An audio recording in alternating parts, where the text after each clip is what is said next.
Mariah regains her throne on top of the Christmas charts just in time for Christmas. And so I will be reacting to that as our new number one, our new old number one, or our old new number one, depending on how you look at it. Everyone knows this song. Well, I don't want to be exclusionary. I'm sure there are people who don't know this song. And if you're one of those people, then I'll be happy to explain it for you.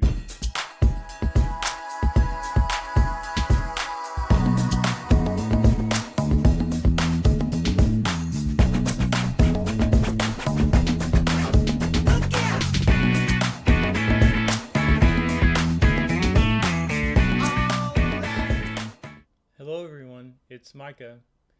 And what more fitting way to wind down this Christmas week than with this generation's reigning Christmas song champion, Mariah Carey, All I Want for Christmas Is You.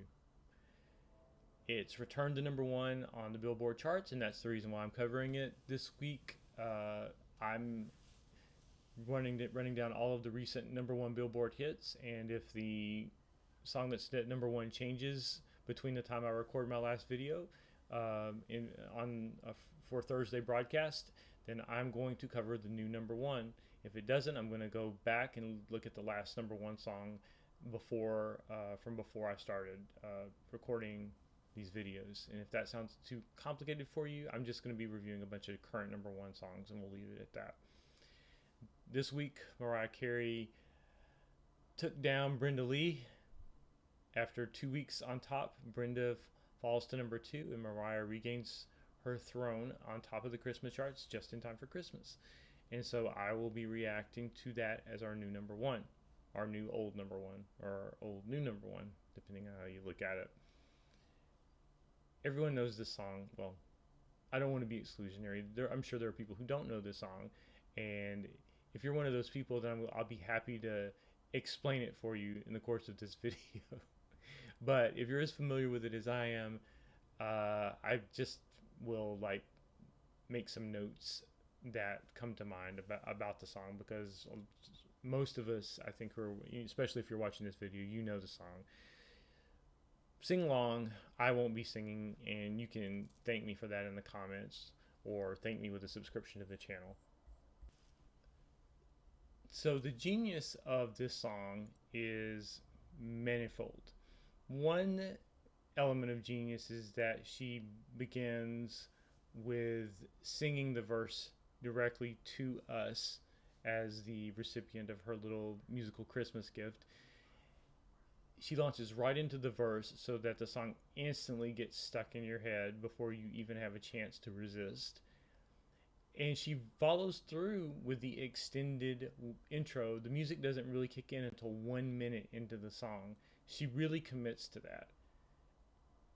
And then, as soon as the music kicks in, she loops back in to the official first verse of the song with the full instrumentation involved. And so by the time you're this far into the song, which for the pre-TikTok era, a minute 41, taking us through two verses and a chorus in that amount of time is pretty quick. She has solidified her hold on your attention at this point, and so that's great. My other observation is that this video shows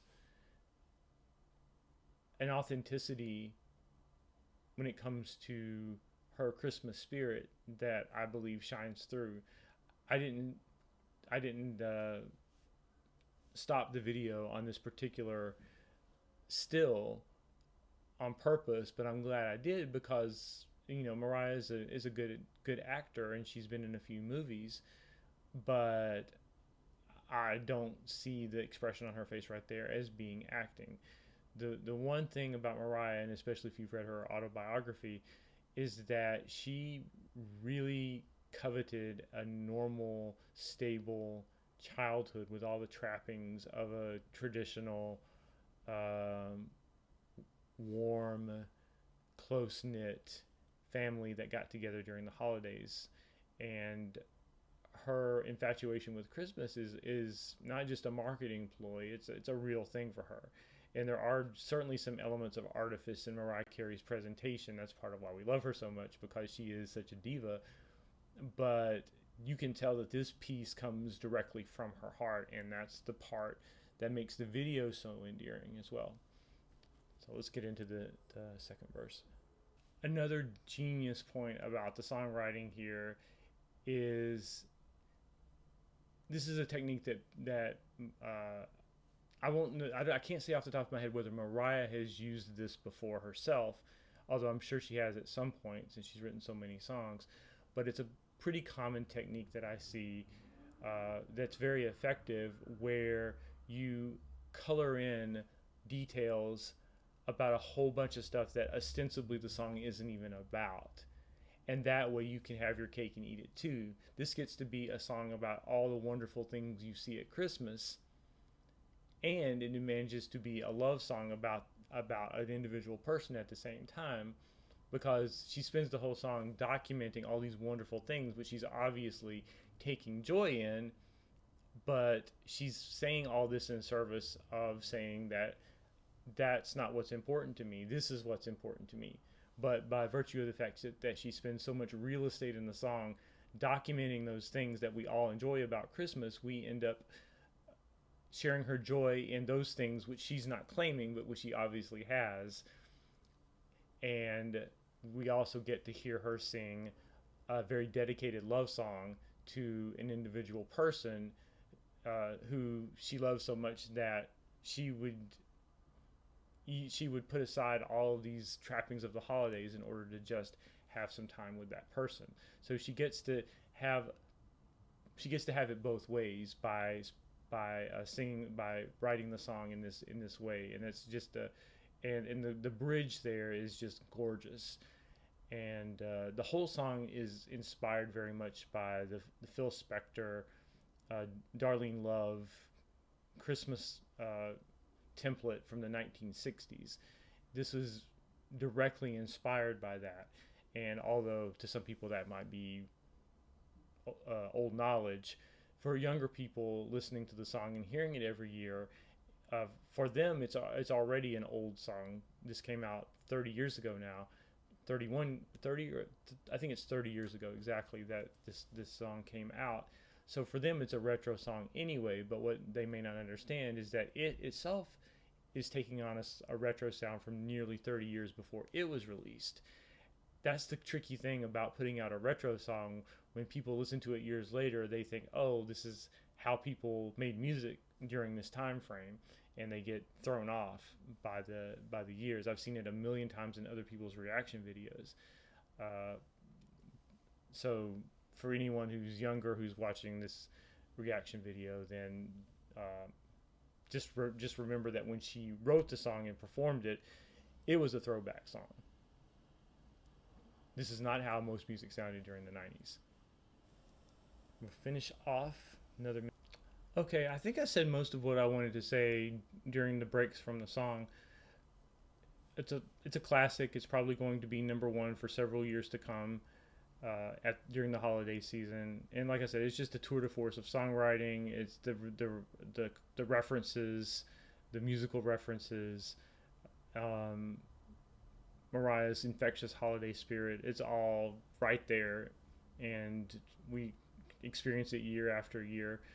And I just think it was the right record at the right time, and it was also maybe not the right record at the right time because it did take it 25 years to go to number one. But yeah, it's a great song, and I feel like there was one more point. Oh yeah, the other point I wanted to make, when I saw the extremely amateur Wayne's World type zooming in and out towards the end of the video, it made me wonder. Because I know Mariah has directed some of her own music videos, and this was fairly early in her career, and I wonder if, since this was just the song off of her Christmas album, if the record label let her direct this on her own, and I mean, I know that sounds kind of condescending, but at the time she was very much a pawn of her husband and the music label, and not so much, didn't have a lot of agency in what she was putting out. So that's why I used that phrasing of it.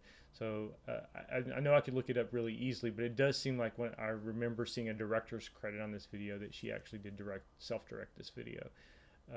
But if you have extra information on that, put it in the comments. I should know because Mariah is one of my favorite artists, and I do have a fair amount of knowledge about her career. So there you have it. Next week we'll be getting into a non-Christmas number one single, which will either be the new number one next week or more likely, as Mariah usually hangs on for another week during the holidays, will be the prior number one, that I have not reviewed, which I think is Taylor Swift's song from that was number one a few weeks back. At any rate, join me for the recent number one hit reaction series, and as I stumble over my words, and please don't forget to like and subscribe and to make music better.